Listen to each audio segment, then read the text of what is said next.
Sejam bem-vindos ao estudo do Salmo de número 51. Salmo 51, o título é o arrependimento de Davi. Vamos ao texto bíblico.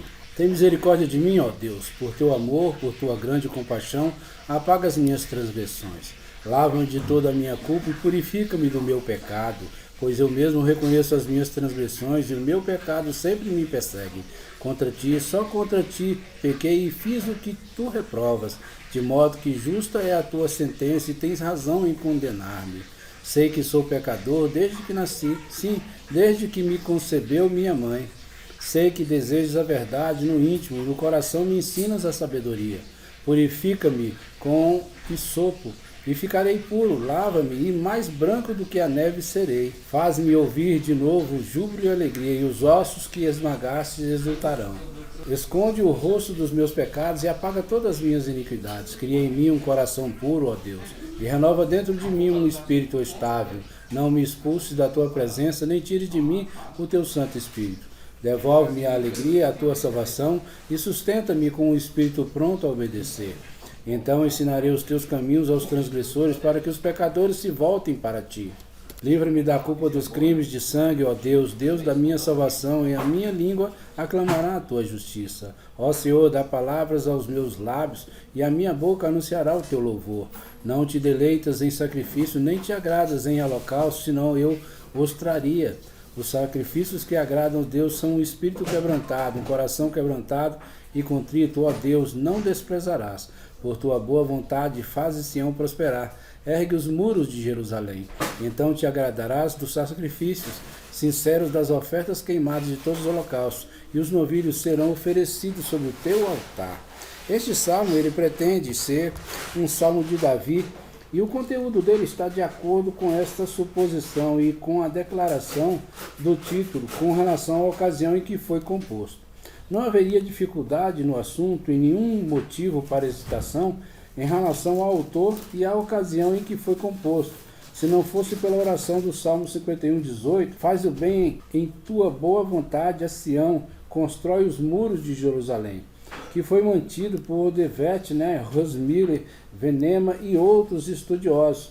Ele deve ter sido escrito na época do exílio babilônico. Exceto isso, é admitido por todas as mãos que o Salmo, em sua composição, está inteiramente de acordo com a declaração do título de que foi composto por Davi. De fato, foi geralmente admitido que o Salmo foi composto por Davi, embora seja a opinião de Rosmiller, Venema e Donderlein, que os dois últimos versos foram adicionados por uma mão posterior. De acordo com o título, o Salmo foi composto por ocasião do grande erro e crime na vida de Davi, e como uma expressão de seu arrependimento em vista do seu pecado. Na frase ao chefe dos músicos, nós podemos observar as notas do título do Salmo 4. Nós não devemos supor que esse título foi prefixado ao Salmo pelo próprio Davi, mas o uso que dele ser feito dele ao enviá-lo ao músico-chefe ou ao superior da música na adoração pública a Deus mostra que o salmo foi considerado como destinado a ser usado em público e não era uma mera expressão dos sentimentos privados do autor. Era, sem dúvida, comumente entendido, e provavelmente foi assim pretendido pelo próprio Davi, que deveria ser usado como uma expressão pública de seu arrependimento em vista de seu crime. E tanto o fato de sua composição quanto a maneira em que deveria ser usado deveriam ser interpretados como indicando sua disposição de que a mais ampla publicidade fosse dada à sua comissão e que a memória do crime e de seu agradecimento fosse perpetuados em todas as eras do mundo. A frase do título, um salmo de Davi, denota que era para ser usado para adoração pública ou relacionado com louvor. Foi planejado não apenas para seus sentimentos privados, mas foi planejado para ser empregado nos serviços solenes de devoção pública. Nós devemos ver a introdução do Salmo 3. A frase, quando o profeta Natan veio a ele, refere-se ao fato registrado em 2 Samuel, capítulo 12, versículo de 1 a 13. Isso significa que o Salmo foi o resultado da visita de Natan a ele, ou que registra os sentimentos do autor quando o sentido de seu pecado foi trazido à sua mente pela mensagem fiel do profeta. Podemos supor que o registro de seus sentimentos foi feito sem demora, pois o Salmo traz todas as marcas de ter sido composto sobre o sentimento mais profundo e não de ser o resultado de uma reflexão tardia sobre a frase depois que ele foi para Batseba. Veja o triste registro em 2 Samuel capítulo 11, versículo 1 ao 5. O estudioso Devet, entretanto, afirma que o Salmo ele não poderia ter sido composto por Davi, mas que deve ter sido na época do exílio na Babilônia. O único argumento que ele apresenta em favor dessa opinião é a oração no Salmo 51, versículo 18. Edifica os muros de Jerusalém, que, diz ele, não poderia ter sido uma oração feita por Davi, visto que não havia em seu templo nada que tornasse essa oração apropriada. Jerusalém não estava então em ruínas. Ela havia sido fortemente fortificada pelo próprio Davi e não exigia nenhuma intervenção particular de Deus, como se para restaurar as paredes que haviam sido derrubadas. Ao passo que no templo do exílio, tal oração teria sido eminentemente adequada e seria uma petição natural para alguém que amava seus pais e que, como expressão de seu próprio arrependimento, desejava fazer tudo o que pudesse por a causa da religião. A dificuldade será enfrentada mais apropriadamente nas notas deste versículo. Pode-se observar aqui, entretanto, que possivelmente a expressão edifica os muros de Jerusalém pode ser usada em sentido figurado ou espiritual, expressando o desejo de que Deus abençoe seu povo, que ele interporia em seu favor, que ele seria seu protetor e amigo, que ele faria por eles o que seria bem expresso, construindo muros fortes e seguros ao redor da cidade. Mas podemos perguntar também, é absolutamente certo que, quando o Salmo foi composto, a obra de cercar a cidade de Jerusalém com muros havia sido construída?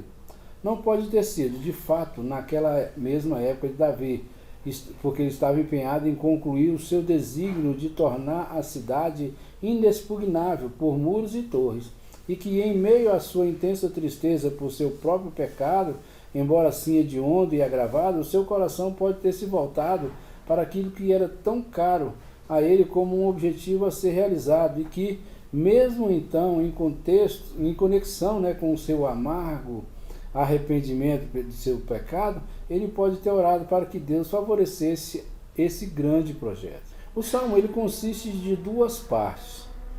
No versículo do 1 ao 12, do capítulo 51, na primeira parte, o salmista confessa sua culpa e ora por perdão. Ele começa com um sincero apelo por misericórdia, o versículo 1 e 2. No versículo 3 a 6, ele humildemente reconhece sua ofensa, sem qualquer tentativa de se justificar ou se desculpar por isso.